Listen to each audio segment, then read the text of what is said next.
Well, don't call it a comeback because I've been here for years. But just on the how do we say we've been a little bit busy lately the last several weeks, and that I have been trying to get back to being consistent on these live shows, guys. I do sincerely apologize for the lack of live shows that I've done, for the posts that I've done that I've said, hey, I'm going to go live here, I'm going to go live during this, I'm going to go live during that, and it never happened. So I take full responsibility for that. I apologize to you as fans of the show, people that view my content, and I appreciate those of you that do view my content, and I appreciate your support. I genuinely do.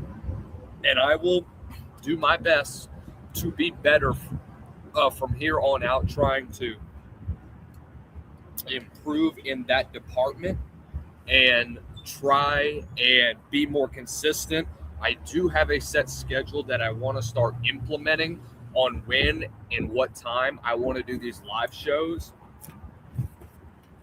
so that you as the viewer have a good understanding of when I will be going live, instead of just boom, this is popping up out of the blue, if that makes any sense. But nonetheless, guys, we are live. This is the Southern Sports Scene. I am your host, as always, Lucas Hill. I want you all to do me a favor. Y'all hit the like, share, and subscribe button down below. Turn on the bell notifications so that you are notified every time we go live, posting a video or posting a short here on the Southern Sports Scene. Every single live show brought to you by our good friends at Frost Buddy. Going over to frostbuddy.com.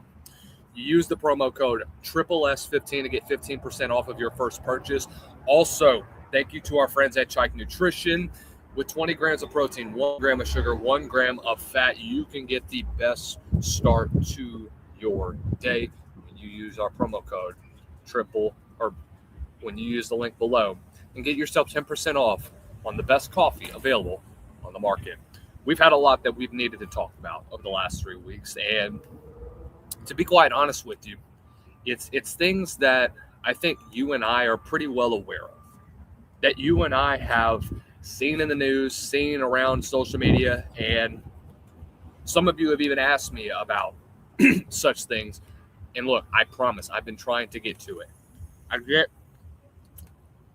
that I have been busy. I have had things obviously come up. So, again, thank you for your patience.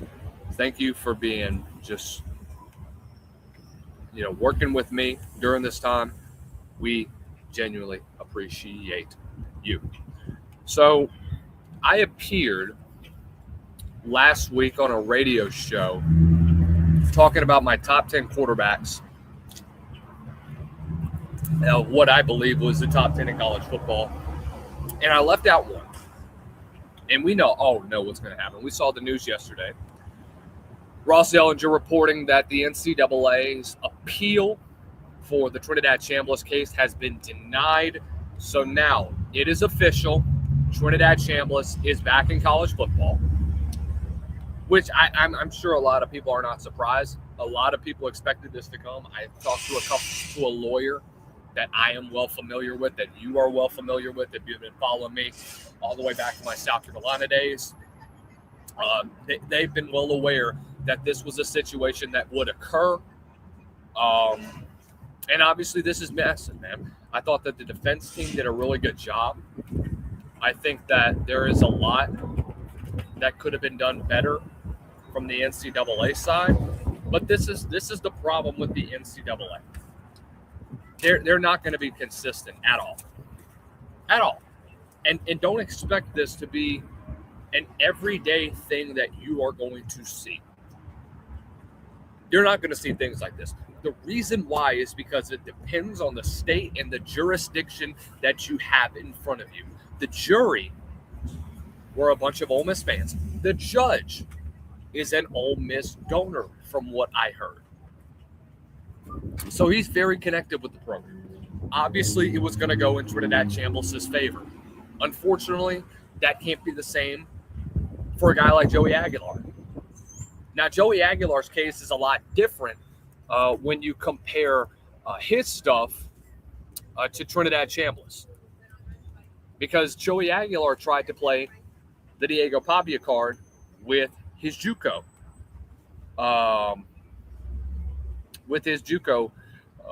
Stuff. Now, obviously, he had spent 4 years in community college. And when you compare his situation and you compare it to Diego Pavia's situation, his is a lot. They're both very different. The biggest difference is that Diego Pavia went from one junior college, 2 years at New Mexico Military. 2 years. Diego got the redshirt year in 2020, redshirt freshman in 21, 22, 23, 24 would have been his final year of eligibility. Last year was his extra year because the NCAA granted it to him. They can grant extra years of eligibility if you have the right paperwork and you have the right documents. In Diego's case, perfect timing. Unfortunately for Joey Aguilar, that is not the case. And so that's why that Tennessee situation is so unique, is because now you enter a situation where I think Tennessee was really ready to move on from him, but that's a conversation we've already had. Let's focus on Trinidad Chambliss. Right now, I would have him at number 3 in my rankings. The 2 that's in front of him, really, actually, I'd have him number 2 in my rankings. Ahead of Dante Moore, but Julian Sands above him. Guys, you talk about the 1 year difference that Trinidad Chambliss brought to that Ole Miss offense. It's night and day. And what you're getting in this J.D. Baker offense is almost identical to what Charlie Weiss Jr. and Lane Kiffin had for him at Ole Miss this past year. And we've seen glimpses of that. We saw it in the college football playoff semifinal. Did I think Trinidad was flawless in that game? No, not at all. But you see where he can grow in that offense. It's almost identical to what they ran at East Carolina with J.D. Baker. I think that it's a match made in heaven if you're Ole Miss. If you're Ole Miss, you're getting a quality coordinator that has a lot of experience. And I don't know if we're going to see it in the spring game because, look, to be honest, you don't really learn a lot from spring. All you really do is you get your first glance at the roster, you get your first glance at the team, and you get to see what they could potentially look like. The thing about it, though, is take the springtime and work on your basic packages. Get it installed. Let him expand, and take the summertime. Let him work with a private quarterback coach, which a lot of athletes do. When they get into the summertime, they go from working out early in the morning for summer conditioning, and then they go from there. They have their own private workout sessions with some coaches in the afternoon, and then you go into team meetings and stuff and such by the time you get to the month of July in order to prepare for fall practice or fall camp, I should say. So there's a lot of moving pieces that comes together whenever you prepare for a season like Ole Miss is preparing. It's unique in a sense, but I do think that there's a lot that is going to be built upon with Trinidad Chambliss now officially back in this offense. I think you would have been fine either way, even if Deuce Knight took over. He's a guy that's already been in a decent system that has a lot of potential when he gets into a situation like he's in right now with Ole Miss. Take the year, learn from Trinidad Chambliss, and then take over the reins. I don't think this is like the Austin Simmons situation. Because, look, Austin Simmons showed a lot of promise during that Georgia game off of that one drive. and yes, people are going to look to that, and that's going to be it. But I think when you compare Knight to what Austin Simmons is, Deuce Knight is more dynamic, he's more versatile, and he's a better athlete compared to Austin Simmons. That's just my own personal opinion. And I think the tape doesn't lie either. So that's a big situation that, I thought the courts tried to rule in favor of the JUCO or the Division II situation, in the redshirt situation, the medical stuff. But obviously, when it went to a state judge, you knew that the NCAA was going to be in serious trouble, and there were going to be serious doubts against them as to whether or not they were going to be able to get this appeal. It just wasn't going to happen at this current moment with how it was working out in favor severely Trinidad Chambliss, knowing the favorability that was shown from the justice system. So, big win for him. Glad that he's back in college football, and really excited to see what he brings to the table from an offensive standpoint in his second full year as Ole Miss's starting quarterback.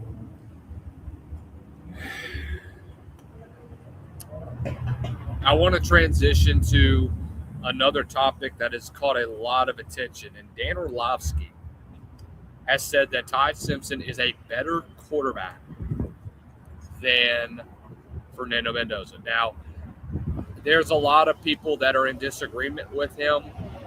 I would be there with him, but I wanted to hear what he had to say, and I wanted to try to let him have his argument.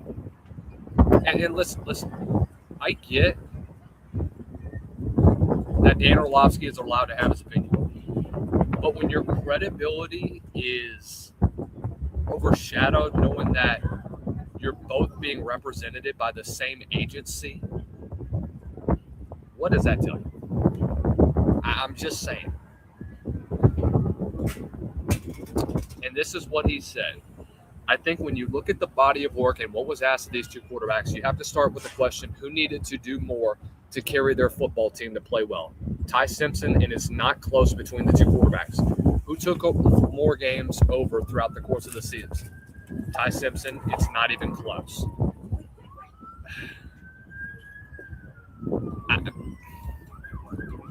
I don't know. But this is what he had to say on Get Up a couple of days ago whenever this topic was brought up around this point in time. Ty Simpson has been a fascinating person in this draft, going back to the middle part of the season where he seemed to be trending towards QB1. And then the season went on. And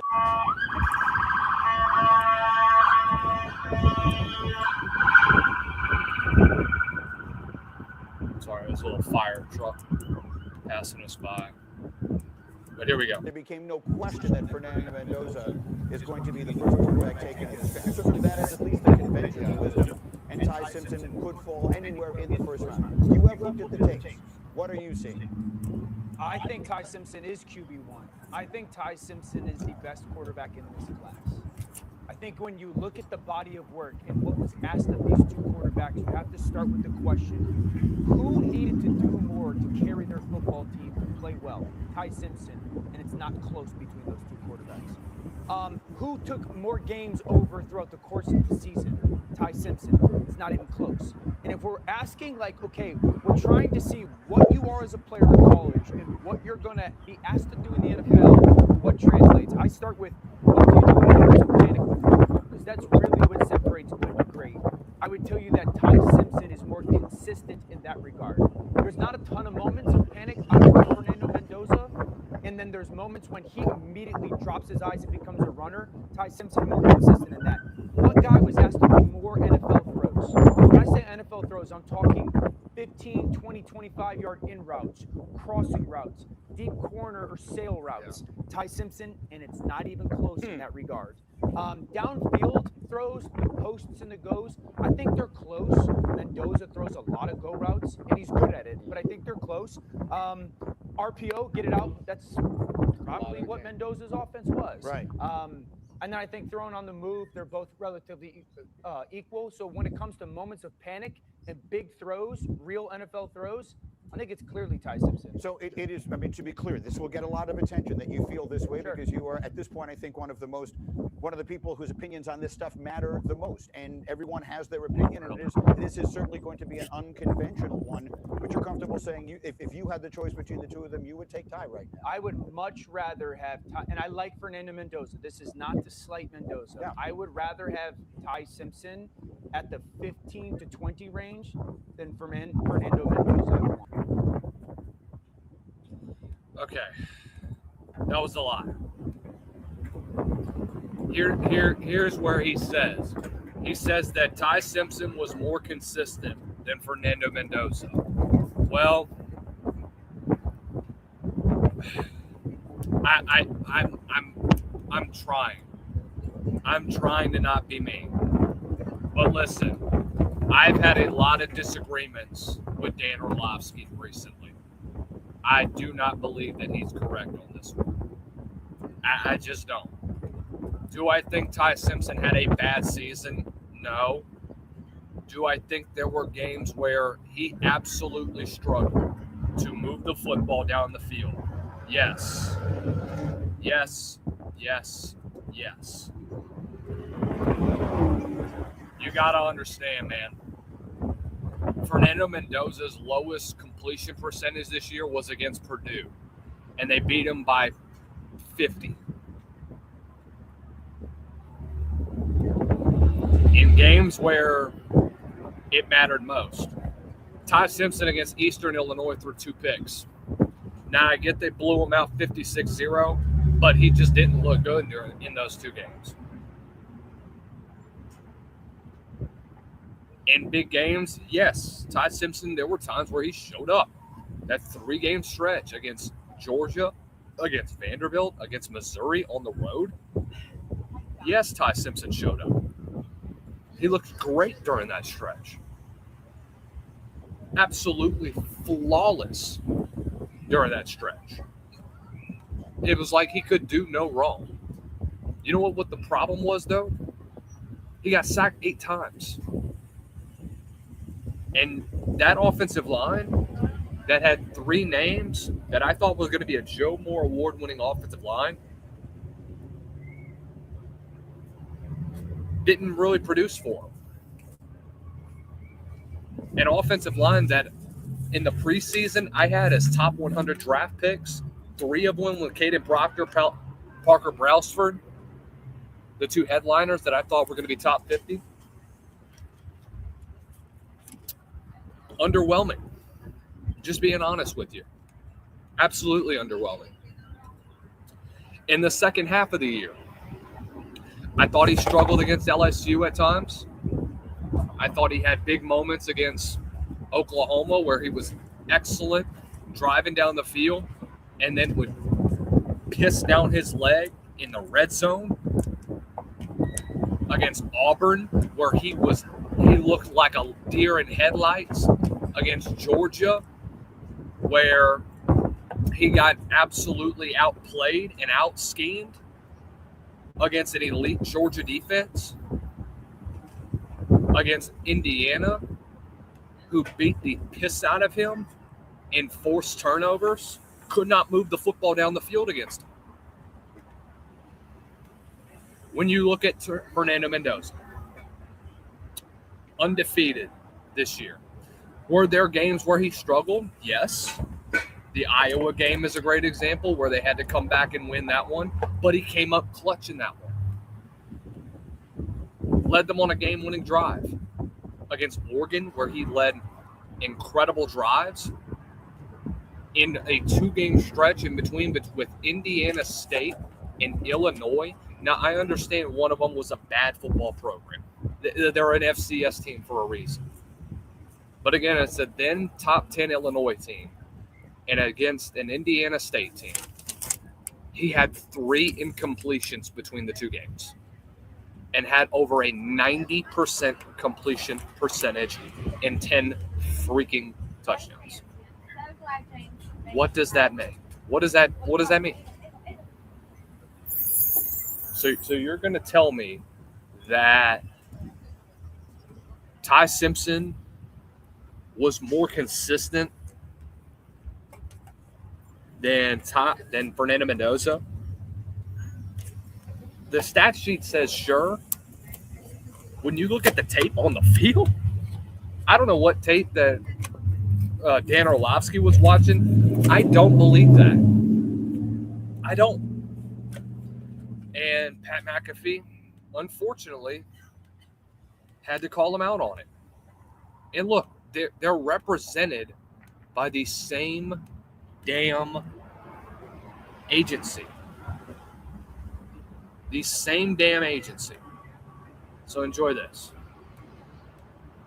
This is what Pat McAfee had to say about this. We boots on the ground saw Fernando through the biggest games, and it's just like everything about him just screams. What biggest games, Pat?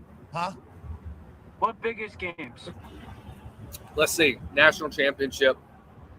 Let's talk about the entire college football playoff. Ohio State. Iowa. Oregon. Penn State. Can I go on? College football playoffs. Now you're playing possum. No, you're right. Those SEC games are bigger than the fucking playoff games, Dan. Am I allowed to ask questions and have an opinion? They as well? played each other head to head. Okay, Dan, do you just have so the college football playoffs is a big mockery, a scam, doesn't mean anything. These games just don't matter. Like, what do you mean? What are the biggest games? They have a full fucking committee. They have billions of dollars in TV rights for what the biggest games are. Okay, and so no, I'm aware of that, dude. Like, you guys, okay, so in the biggest games, so the college football playoffs started, and they played opening. Well, you started a Big Ten championship, I guess. You can say Big Ten. Okay, Big Ten championship. Okay, Big Ten championship. In that game, they're down 13-6 going into the fourth quarter, Indiana. And then what? Boom. Yeah. So do they And then win what? the game? And then what, brother? Yes. But We're talking about all the moments. You're talking about traits. It's like, okay, how about 2nd and 17? 6 points through the first 3 quarters. People. Ohio State's defense is a historic defense. Like, what are we even talking? Alabama's offense had 7 points through all 4 quarters in the SEC championship. What the hell you mean? About? People crucified Arch Manning for doing that. No, they didn't. No, I never heard anybody ever say that. Defense is a historic defense. Like, what are we even talking about? People crucified Arch Manning for doing that. 6 points through the first 3 quarters. People. Ohio State's defense is a historic defense. Like, what are we even talking about? People crucified Arch Manning for doing that. I never heard anybody say that that Arch Manning was crucified for that. Arch Manning was never crucified for the offensive production. That was an offensive line issue. That wasn't a quarterback issue. That was I'm a first-year freaking starter with a horrible O-line around me. On the road. Crucified Arch Manning. Arch Manning's not a part of this conversation. Well, if you go by that, And he's not even part of this draft class. too, like Indiana beat Alabama, 38-0. I mean, it's, Yeah, so we're just picking and choosing. No. You Yeah. And this is why people say you're getting paid to do this. You know what I mean, Dan? No, because I'm giving you factual information, not opinion. They had 6 points through the first 3 quarters in the Big Ten title game. That's Ohio State. Fact. Look up who their defense is. Look up what their defense. That's like one of the greatest defenses in the history of football. And then what did he do? Then what did he do, Dan? The biggest moment. And what did he do, Dan? The biggest score. He threw I think he threw the post to start the second half, which is a great throw and a great recognition. And a huge moment after getting beat, so mental toughness is there. And then obviously being able to take a shot. He cracked his rib on the first play. I mean, there's just like, because then you're going to hold injuries on the other side. It's like, well, how about first play, a Big Ten championship guy gets this and then takes 2 plays off. Oh, wow, I just got cracked. No pause, he said on our show. And then he jogs back out there. It's like, is that not a trait? I don't know. You tell me. Of course it's a trait. No one's questioning if he's a tough guy or a good player. But that's exactly what you're doing. There is no factual information that Orlovsky was bringing. He's stating an opinion. Everybody is having an opinion at this point. I get that. And everybody wants to say, oh, well, we're not being nice to Dan Orlovsky. Who cares? He's wrong. He's allowed to have his opinion. But I'm going to tell you when he's wrong and when he's not. He's wrong. He's just wrong. That's the bottom line, guys. So Orlovsky can continue to have his opinion. He's allowed to have it. But when you're wrong and you double down on stuff like this, you're making yourself look bad. That's all I'm going to say on this one. We'll be right back with more of the Southern Sports Scene. Guys, I want to tell you about our friends over at Frost Buddy. It is drinkware engineered to keep your beverages exactly how you want them. Whether you're heading out for an adventure or just powering through your day, Frost Buddy's flagship product, the Universal Buddy, replaces the need for multiple can coolers by fitting virtually every 12-ounce and 16-ounce can bottle you drink, sodas and seltzers to coffee and sparkling water, all in a single versatile design. Constructed with high-quality double-walled stainless steel and thoughtful features like a flexible silicone lid and a tapered shape that fits most cup holders, Frost Buddy keeps drinks cold for 12 hours and hot for up to 6 hours. So you get consistent temperature control, whether it's an iced drink on a hot afternoon or a hot coffee on the drive to work. Built to last, field-tested for durability, and backed by a 30-day return policy, Frost Buddy makes everyday moments, from tailgates and beach days to backyard cookouts and commutes, more enjoyable. Going over and click the link below and use promo code SSS15 to get 15% off of your first purchase when you visit our friends over at frostbuddy.com. And when you use that promo code SSS15. Are you tired of spending upwards of $7 to $8 on coffees that are full of sugar and high in fat? Well, look no further than Chike Nutrition, the brand redefining what coffee can do for your day. Chike Nutrition combines the rich, familiar taste of real coffee with 20 grams of high-quality protein and the energy of 2 shots of espresso, giving you both fuel and function in every scoop. Available in a variety of crave-worthy flavors like mocha, caramel, vanilla, and many more, Chike delivers smooth, cafe-style iced coffee that mixes instantly with water or your favorite milk, with no clunky blender or complicated prep needed. Each serving is designed to be low in sugar, packed with protein, and loaded with real espresso, so that you can get a sustained energy boost that helps power your morning, workout, or busy afternoon without the crash that comes from sugary coffee drinks. Whether you're looking for better nutrition in your coffee routine or a smarter way to stay energized and full longer, Chike makes it simple. Scoop, shake, sip, and enjoy. If you want to take advantage of the new year and get in the best shape of your life, click the link below and get yourself 10% off of your first order over at ChikeNutrition.com. Okay. The Utah Utes and Kyle Whittingham parted ways. Well, Kyle Whittingham stepped down and announced his retirement all the way back in, I believe, December. And I mean, what a career that he had. Yes. So he decided to resign December 12th, the very next day. And the guy that was the head coach in waiting, and Morgan Scally, was officially named the head coach the day right after Kyle Whittingham announced that he would retire. Well, now we got a lot more situations going on in Provo than we realize. Several weeks later, he says he stepped down. He wants to continue coaching. 2 weeks after this, he's hired to be at Michigan.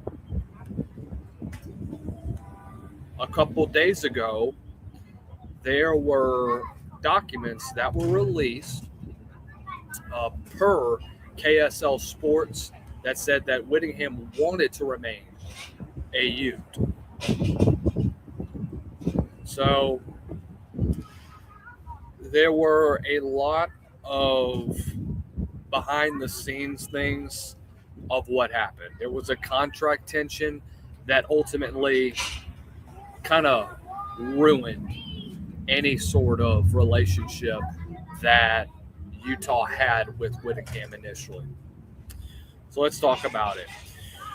On December 3rd, his agent provided new contract requests that included from a salary between $9 and $9.6 million, $20 million in NIL resources, and an increased assistant coach salary pool of $2 million. A couple days later, Utah would counter the offer and suggested that the program had a different view. The agreement would end the day after the final game of the next season. He would have an $8 million salary. And as of February 1st, Morgan Scalley would have the final decision on making power over roster recruiting and personnel staffing. So outside of that, Whittingham would have the option to transition into a previously defined retirement role outlined in an earlier amendment to his contract, one that included a $3.45 million compensation that would be paid over 2 years. Instead, they ended up pivoting. The same day that Whittingham publicly announced that he was going to step down, they executed a Fourth Amendment, reframing the situation as a formal transition, establishing a $13 million and $13.5 million transition bonus paid out in 3 installments over 3 years, with the first payment that would be scheduled for January 26. So he ended up getting paid $13.5 million, from what I heard. And they bought him out. And then how much is Michigan paying him? I think they're paying him close to almost, I think, a little bit more than what Whittingham had initially countered. And I think it's either that or around the same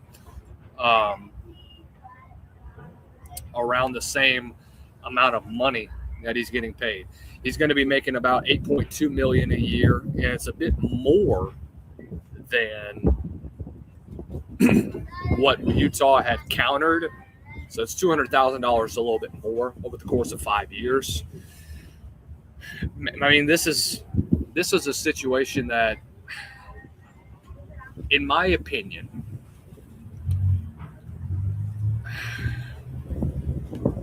I think that the university was waiting for the day to move on from Kyle Whittingham. That's just my honest opinion.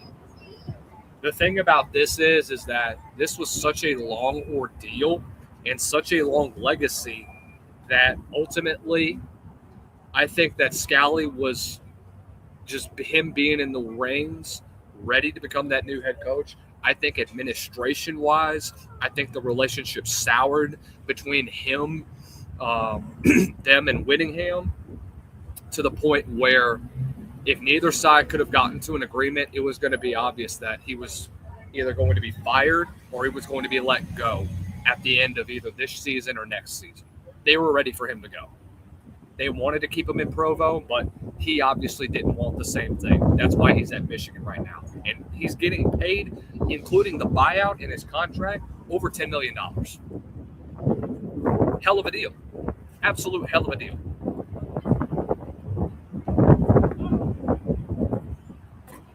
I have no issue with what he did.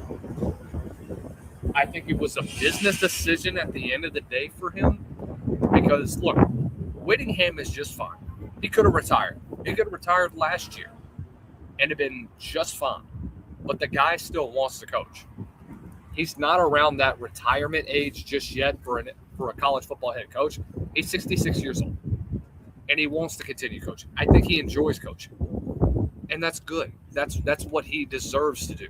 That's what he wants to do. The coaches who followed him weren't forced. some of them left was because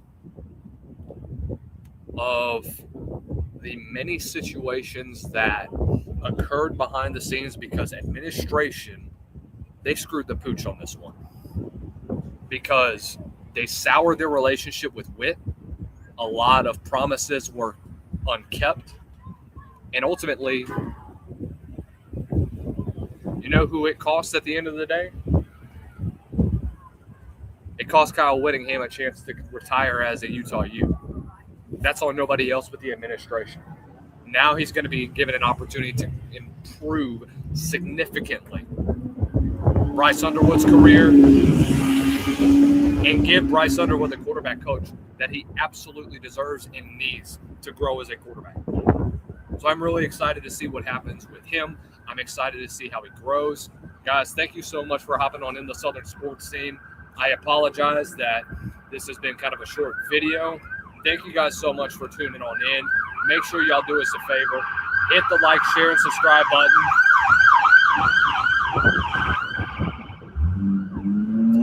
Down below so that you are notified every time we go live, posting a video, of course, in a short. Until next time, ladies and gentlemen, stay blessed and don't stress. Y'all have a great rest of the week.